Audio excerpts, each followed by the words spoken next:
ആരോഗ്യരംഗത്തെ വളർച്ചയെ ഇകഴ്ത്തിക്കാട്ടുന്ന പ്രതിപക്ഷത്തിന് ഡോക്ടർ ഹാരിസ് വടി കൊടുത്തു എന്ന വിമർശനം സിപിഎമ്മും മന്ത്രിമാരും ശക്തമാക്കുമ്പോഴാണ് കോട്ടയം മെഡിക്കൽ കോളേജിൽ രോഗികൾ ഉണ്ടായിരുന്ന വാർഡിന്റെ ഒരു ഭാഗം ഇടിഞ്ഞു വീണത്. 68 വർഷം പഴക്കമുള്ള കെട്ടിടം, 12 വർഷം മുൻപ് ഉപയോഗിക്കാൻ പറ്റാത്തതെന്ന് കണ്ടെത്തിയ കെട്ടിടം. എന്നിട്ടും ആരോഗ്യ കേരളത്തിൽ ഇങ്ങനെയൊരു ദുരന്തം ഉണ്ടായി. കെട്ടിടത്തിനടിയിൽ ആരുമില്ലെന്ന് ഉറപ്പിച്ചു പറഞ്ഞ് ആരോഗ്യമന്ത്രി വീണ്ടും കുടുങ്ങി. ഒരു വിലപ്പെട്ട ജീവൻ ഇതിനിടെ നഷ്ടമായി. ഇതെന്താന്ന് വെച്ചാൽ ഇതിൽ നിന്ന് ഡിറ്റാച്ച്ഡ് ആയിട്ട് നിന്ന ഒരു ബ്ലോക്കാണ്. അതുകൊണ്ട് ഇത് ജീർണാവസ്ഥയിലായതുകൊണ്ട് ഇത് അടച്ചിട്ടിരുന്നു. അതുകൊണ്ടാണ് അതിൽ മറ്റ് അപകടങ്ങൾ ഉണ്ടാകാതെ ഇരുന്നത്. ഒരു 2-3 ആഴ്ച മുൻപ് ഞങ്ങൾ ഇതിന്റെ ഫൈനൽ പ്ലാൻ ഷിഫ്റ്റിംഗിന്റെ അതിപ്പോ ഷിഫ്റ്റിംഗ് ആരംഭിക്കുകയാണ്. അത് തീരുമാനിച്ചിരുന്നു. മൈനർ ഇഞ്ചുറി ആണെന്നാണ് പറഞ്ഞത്, 2 പേരെന്നാണ് പറഞ്ഞത്. ഇതുവരെയുള്ള നമ്മുടെ കണ്ടതിൽ ആർക്കും ഗുരുതരമായ പരിക്കില്ല. ഒരു കുട്ടിക്ക് മാത്രമാണ് ചെറിയ ഇഞ്ചുറി ഉള്ളത്. അതാണ് ഇപ്പൊ മാറ്റി അപ്പുറത്തോട്ടാക്കിയിട്ടുള്ളത്. അല്ല, ഈ കെട്ടിടം ഉപയോഗിച്ചിരുന്നല്ലോ, ഇതിൽ സൂപ്രണ്ടല്ലോ, ഇത് അടച്ചിട്ടിരുന്നതാണ്. ഇത് അപ്പുറത്ത് വാർഡപ്പുറത്താണ്. ഇത് ഈ ഭാഗം അടച്ചിട്ടിരുന്നിടത്ത് ഈ സാധനങ്ങളൊക്കെ കൊണ്ടുപോയി വേസ്റ്റൊക്കെ കൊണ്ട് അവർ ഡംപ് ചെയ്തിരുന്നതാണ്. ആ സാധനമാണ് ഇപ്പൊ ഇടിഞ്ഞു പോയത്. അവിടെ അല്ലല്ല, അവിടെ കയറി വന്നപ്പോൾ ഈ സംഭവം ഉണ്ടായി എന്നുള്ളതാണ് പ്രശ്നം. അല്ല, അവര് സാധാരണ ഇവിടെ വരുമ്പോൾ ഇങ്ങനെയുള്ള സാധനമൊക്കെ കണ്ട ആൾ കയറി ഇരിക്കാനൊക്കെ പ്രയോജനപ്പെടുത്തുള്ളൂ. അങ്ങനെ കയറിയിരുന്നായിരിക്കാം.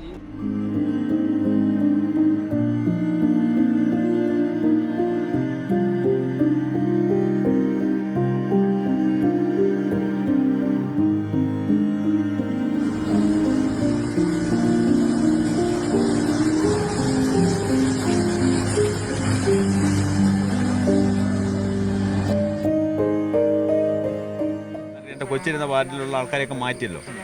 അവിടെ ഓപ്പറേഷൻ ചെയ്തവർ കിടക്കുന്നവരുണ്ട്, ബാക്കിയുള്ള ആൾക്കാർ കിടക്കുന്നവർ എല്ലാവരെയും അവർ മാറ്റി. കെട്ടിടം ഇടിഞ്ഞ് വരികയെന്നാണ് അവർ പറയുന്നത്. അപ്പോൾ ഉള്ള എല്ലാം ഷിഫ്റ്റ് ചെയ്ത് അവിടുന്ന്. അതിൻ്റെ കൂട്ടത്തിൽ എൻ്റെ കൊച്ചിനെ എടുത്തുകൊണ്ട് പോയി. ഭാര്യയെ കാണാനില്ല. ഞാൻ തിരക്കി പിടിച്ച് തന്നപ്പം ഈ കുഞ്ഞ് പറയുന്നത് അമ്മയെ കാണാനില്ലെന്ന് പറഞ്ഞു. അപ്പോൾ ഇതിൻ്റെ ഇടയ്ക്ക് കിടക്കുന്ന കാര്യം എനിക്കും അറിയത്തില്ലായിരുന്നു. ഏതാ കെട്ടിടത്തിൻ്റെ അവശിഷ്ടത്തിൻ്റെ അടിയിൽ കിടക്കുന്നത് എനിക്കറിയാം. ഞാൻ ആരുടെ പറഞ്ഞിട്ട് എനിക്കറിയത്തില്ലല്ലോ അവിടെ ഉണ്ടെന്നുള്ള കാര്യം. ഇവള് മിസ്സായെന്നാണ് ഞാൻ അപ്പോഴും അറിയുന്നത്. ഈ ബഹളം കേട്ടപ്പോൾ ഇറങ്ങി ഓടി മറ്റുള്ള ആൾക്കാരുടെ കൂടെ പുറത്തു പോയെന്നാണ് എനിക്ക് തന്നെ തോന്നിയത്. പക്ഷേ ഈ കെട്ടിടത്തിൻ്റെ അടിക്ക് കിടക്കുന്ന കാര്യം എനിക്കും അറിയത്തില്ലായിരുന്നു.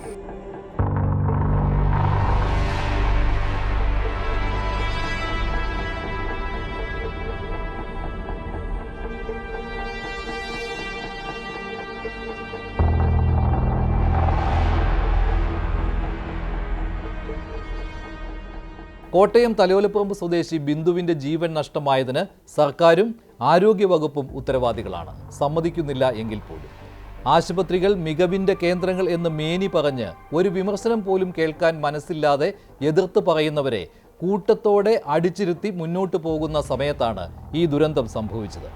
ആരോഗ്യവകുപ്പിനെതിരെ വിമർശനം ഉണ്ടാകുന്നത് സ്വാഭാവികം മാത്രം. ഉപേക്ഷിക്കാൻ തീരുമാനിച്ച കെട്ടിടത്തിൽ രോഗികളെ കിടത്തിയത് അനാസ്ഥയല്ലാതെ പിന്നെന്താണ്? ക്ലിയർ ചെയ്യാൻ പറ്റില്ല സാർ, നോക്കിക്കേ. ക്ലിയർ ചെയ്യാൻ അത് കൂടുതൽ അപകടം ഉണ്ടാകാത്ത രീതിയിൽ ക്ലിയർ ചെയ്യണം. അതിനുവേണ്ടി ഫയർഫോഴ്സ് എക്യുപ്മെന്റ്സ് വിളിച്ചിട്ടുണ്ട്, അത് ചെയ്തോളൂ. എത്ര സമയം കൊണ്ട് 10 മിനിറ്റ്സ് വരും. വളരെ വേദന ഉണ്ടാക്കുന്ന സാഹചര്യം. കാരണം വെച്ചാൽ കേരളത്തിലൊരു മെഡിക്കൽ കോളേജിൽ നിന്ന് സംഭവിക്കുക എന്ന് പറഞ്ഞാൽ അതൊരു വളരെ സാധാരണക്കാരൻ്റെ ആശ്രയമായ ഒരു മെഡിക്കൽ കോളേജിൽ അവർക്ക് ആർക്കെങ്കിലും പരിക്ക് പറ്റിയാൽ പോലും ഇങ്ങനൊരു സാഹചര്യത്തിൽ അത് അംഗീകരിക്കാൻ പറ്റുന്ന ഒന്നല്ല. അതിനെ എത്രയും പെട്ടെന്ന് സർക്കാർ ഇടപെടണം എന്നുള്ളതാണ് ഞങ്ങൾക്ക് ചൂണ്ടിക്കാണിക്കാനുള്ളത്. അതുകൊണ്ട് തീർച്ചയായിട്ടും സർക്കാർ ഇടപെടുമെന്ന് പ്രതീക്ഷിക്കുന്നു. പക്ഷേ ഇനിയും താമസിക്കരുത്. ഇവിടെ ചികിത്സ തേടി ഇവിടെ വരുമ്പോൾ ചികിത്സിക്കേണ്ട സ്ഥലത്ത് അപകടം നടന്നാൽ അതിനാരാ മറുപടി പറയുന്നത്? ആരെങ്കിലും മറുപടി പറയണ്ടേ? അതിന് മറുപടി പറയാതെ ഒഴിഞ്ഞു മാറുകയാണോ ചെയ്യുന്നത്? 2 മണിക്കൂറിലേറെ രക്ഷാപ്രവർത്തനം നടത്തിയില്ല എന്നത് അതീവ ഗുരുതരമായ അനാസ്ഥ. മന്ത്രിമാരായ വീണ ജോർജും VN വാസവനും ദുരന്ത സ്ഥലത്ത് നടത്തിയ പ്രതികരണം കാര്യങ്ങൾ കൈവിട്ടു പോകാൻ ഇടയാക്കി. പിന്നീട് ഇതിനെ ന്യായീകരിക്കാൻ കാട്ടിക്കൂട്ടിയതോ വാർഡിൽ ഉണ്ടായിരുന്ന രോഗികളെ ഉടൻ തന്നെ പണി പൂർത്തിയായി ഉദ്ഘാടനം കാത്തുകിടന്ന വാർഡിലേക്ക് പെട്ടെന്ന് മാറ്റി. ഇടിഞ്ഞു വീണ വാർഡിൽ ആരും ഉണ്ടായിരുന്നില്ലെന്ന് കാട്ടാനുള്ള അടവ്. നേരത്തെ ഇത് കണ്ടറിഞ്ഞ് ചെയ്തിരുന്നുവെങ്കിൽ ഈ ദുരന്തം ഒഴിവാക്കാമായിരുന്നു. ഞാൻ അവിടെ നിന്നിട്ട് എൻ്റെ അടുത്ത് പറയുന്ന കാര്യങ്ങളാണല്ലോ നിങ്ങളുടെ അടുത്ത് പറഞ്ഞത്. അപ്പം നിങ്ങൾ എന്നോടാണല്ലോ ചോദിക്കുന്നത്. അപ്പം ഞാൻ പറയുന്നത് ഞാൻ എങ്ങനെയാണ് ഇൻഫോംഡ് ആയത് എന്നുള്ളതിൻ്റെ അടിസ്ഥാനത്തിലാണല്ലോ നിങ്ങളോട് പറയുക. അപ്പോൾ അതൊരു ടോയ്ലറ്റ് ബ്ലോക്കാണ്. ആ ടോയ്ലറ്റ് ബ്ലോക്കിന് പകരമായിട്ട് വാർഡുകളിൽ ടോയ്ലറ്റുകൾ നിർമ്മിച്ചിട്ടുണ്ട് എന്നുള്ളത്. അപ്പം എങ്ങനെയാണ് ആ ഘട്ടത്തിൽ, അതൊരു പ്രാഥമിക ഘട്ടമാണ്. വന്ന് നമ്മൾ ആ സ്പോട്ടിൽ നിൽക്കുമ്പോഴാണല്ലോ അപ്പോൾ പരസ്പരം സംസാരിക്കുമ്പോൾ തന്നെയാണ് എന്താണ് എന്ന്. കാരണം ഞാൻ ഇങ്ങോട്ട് വരുമ്പോൾ തന്നെ ഫോണിൽ വിളിക്കുമ്പോൾ എല്ലാവരും പരസ്പരം എൻഗേജ്ഡ് ആണ്. ആ സംഭവം ഉണ്ടായ സമയത്ത് തന്നെയാണല്ലോ, ഇതിന് തൊട്ടടുത്താണ്. അപ്പോൾ അതുകൊണ്ട് എങ്ങനെയാണോ ആ ഘട്ടത്തിൽ നമുക്ക് ഇൻഫർമേഷൻ കിട്ടുന്നത്, നമുക്ക് ആ അപ്പോൾ കിട്ടുന്ന ഇൻഫർമേഷൻ ആണല്ലോ, അത് ഹൈഡ് ചെയ്തല്ലല്ലോ നിങ്ങളോട് പറയുന്നത്. Kottayam medical college superintendent T K. Jayakumar ലോകമറിയുന്ന ഹൃദയ ശസ്ത്രക്രിയാ വിദഗ്ധനാണ്, ജനകീയനായ ഡോക്ടർ. അദ്ദേഹത്തെ പോലും അപമാനിതനാക്കുന്ന കാര്യങ്ങളാണ് സംഭവിച്ചത്. അദ്ദേഹത്തിന്റെ ജനകീയതയിൽ സംഭവം ലഘൂകരിക്കാനും ശ്രമം നടക്കുകയാണ്. 565 ബെഡും 14 ഓപ്പറേഷൻ തിയേറ്ററുള്ള പുതിയ മനോഹരമായ മന്ദിരം തീർത്തു കഴിഞ്ഞു. ഈ കെട്ടിടത്തിന്റെ പോരായ്മ മനസ്സിലാക്കിക്കൊണ്ട് ഞങ്ങൾ മുൻകൈ എടുത്ത് ചെയ്ത കാര്യമാണ്. ഇതാരും പറയുന്നില്ല. ഇതൊക്കെ മറച്ചു പിടിച്ചിട്ട് ഈ കാര്യത്തിൽ എന്ത് ചെയ്തു, എന്താ സംബന്ധിച്ചു പോയി ഈ ഗവൺമെന്റ് വന്നപ്പോൾ തൊട്ട് ആ കാര്യങ്ങൾ ഇടപെട്ടിരിക്കുന്നു. എവിടെ നിന്നെങ്കിലും പറഞ്ഞ് മൈക്കിന്റെ മുമ്പിൽ വന്ന് ആരെങ്കിലും തയ്യാറാക്കി കൊടുക്കുന്ന നറേറ്റീവ് പറയുക എന്നുള്ളതാണ് ഇവരുടെ ജോലി. അത്യാഹിത ഘട്ടത്തിൽ, അത്യാസന്നമായ ഘട്ടത്തിൽ അവിടെ ഒരു രക്ഷാപ്രവർത്തനം നടത്താൻ പോലും ഇവരുടെ നിലപാടുകൊണ്ട് കഴിഞ്ഞില്ല. സത്യത്തിൽ ആ മരണത്തിന്റെ ഉത്തരവാദിത്വം അവരെ ഏറ്റെടുക്കേണ്ടതാണ്. അവരാണ് പറഞ്ഞത്, ഔദ്യോഗികമായി പറയാണ് മാധ്യമങ്ങളോട്, ഇത് ക്ലോസ് ചെയ്തിട്ടിരിക്കുകയാണ്, അവിടെ ആരുമില്ല. അവിടെ ഉപയോഗത്തിലുള്ള ഒരു കെട്ടിടത്തെക്കുറിച്ചാണ് ഈ പറയുന്ന, ഇന്നുകൂടി ഉപയോഗിച്ച ഒരു കെട്ടിടത്തെക്കുറിച്ചാണ് പറയുന്നത്. ഈ മരണത്തിന് ഉത്തരവാദിത്വം അവരാണ്. രക്ഷാപ്രവർത്തനം നടക്കാതെ പോയതിന്റെ ഉത്തരവാദിത്വം അവർക്കാണ്. സത്യത്തിൽ അവർ രാജിവെച്ച് ഇറങ്ങിപ്പോകുന്നതാണ് ഭംഗി. കാരണം കേരളത്തിലെ ആരോഗ്യരംഗത്തെ വെന്റിലേറ്ററിലാക്കിയ ആരോഗ്യമന്ത്രിയാണ്.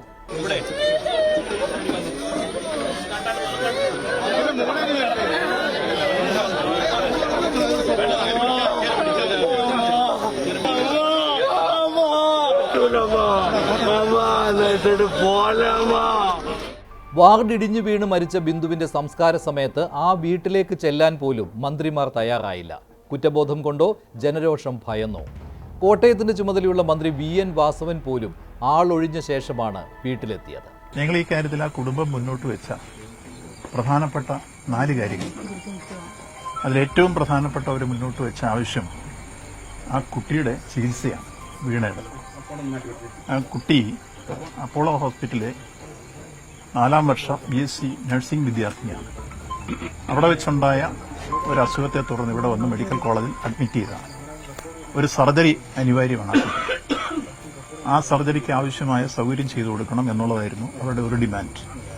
അത് ഇന്നലെ തന്നെ ആലോചിച്ചു. ബഹുമാന്യായ സൂപ്രണ്ടും പ്രിൻസിപ്പലും എൻ്റെ കൂടെ ഉണ്ട്. അവർ ആ കാര്യത്തിനോട് ഇവിടെ നേരിട്ട് പറയാനും എപ്പം ആ കുട്ടിയെ കൊണ്ട് വന്നാലും അപ്പം തന്നെ അവിടെ അഡ്മിറ്റ് ചെയ്ത് ആ സർജറി പൂർണ്ണമായി അതിന് ഭേദമാകുന്നോടം വരെ ട്രീറ്റ് ചെയ്ത് അവർക്ക് ആവശ്യമായ എന്തെല്ലാം ചെലവുകൾ വരുമോ അത് മുഴുവൻ നമ്മൾ വഹിക്കും. ഈ കുടുംബത്തിന്റെ ദുഃഖം എൻ്റെ ദുഃഖമാണ്.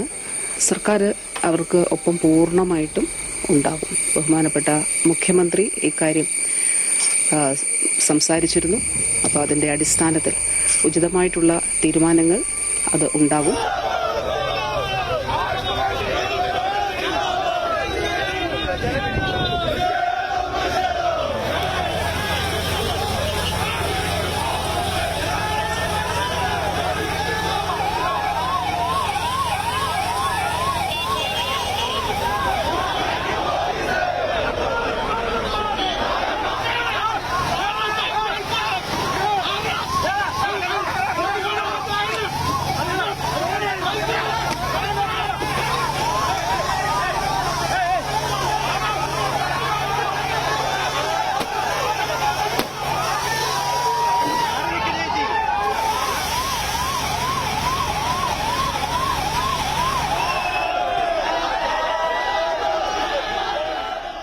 മന്ത്രി വീണ ജോർജിന്റെ രാജിക്കായി പ്രതിപക്ഷ സംഘടനകൾ തെരുവിലാണ്. തുടർച്ചയായി വീഴ്ചകൾ പറ്റുന്ന മന്ത്രിയെ പക്ഷേ പാർട്ടി സംരക്ഷിക്കുന്നു.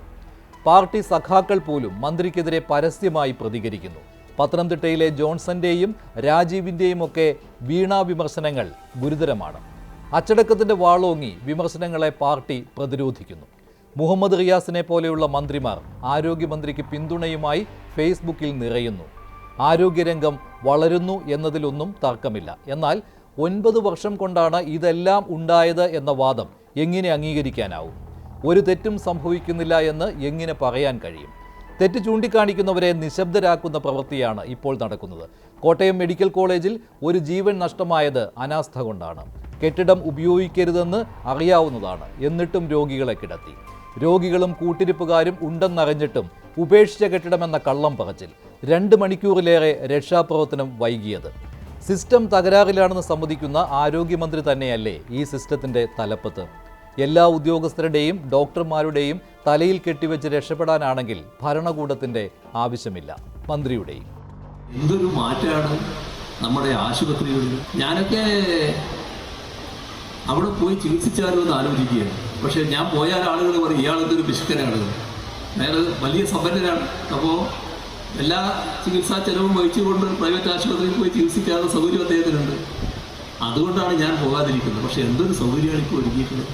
അപ്പോൾ അങ്ങനെയുള്ള ആളുകളടക്കം കൊതിച്ചു പോവുകയാണ് അവിടെ പോകാൻ. ആരോഗ്യരംഗത്തെ നേട്ടങ്ങൾ മിക്ക പ്രസംഗങ്ങളിലും എടുത്തു പറയുന്നയാളാണ് കേരള മുഖ്യമന്ത്രി പിണറായി വിജയൻ. കേരളത്തിലെ ആശുപത്രികളിൽ ഒന്നിൽ ചികിത്സ തേടണമെന്ന് താൻ ആഗ്രഹിക്കുന്നുവെന്നും മുഖ്യമന്ത്രി പറഞ്ഞിട്ടുള്ളതാണ്. എന്നാൽ ചികിത്സയ്ക്ക് മുഖ്യമന്ത്രി അമേരിക്കയിലേക്ക് പറന്നു. മുഖ്യമന്ത്രി വിദേശ ചികിത്സ തേടുന്നതിൽ തെറ്റില്ല. കേരളത്തിൽ അത്ര മികച്ച ചികിത്സ കിട്ടാത്തതുകൊണ്ടല്ലേ? ആ മികവില്ല എന്ന് ചൂണ്ടിക്കാട്ടുന്നവരെ അപഹസിച്ചുകൊണ്ടാവരുത്, പക്ഷേ വിദേശത്തേക്കുള്ള ഈ പറക്കൽ എന്ന് മാത്രം.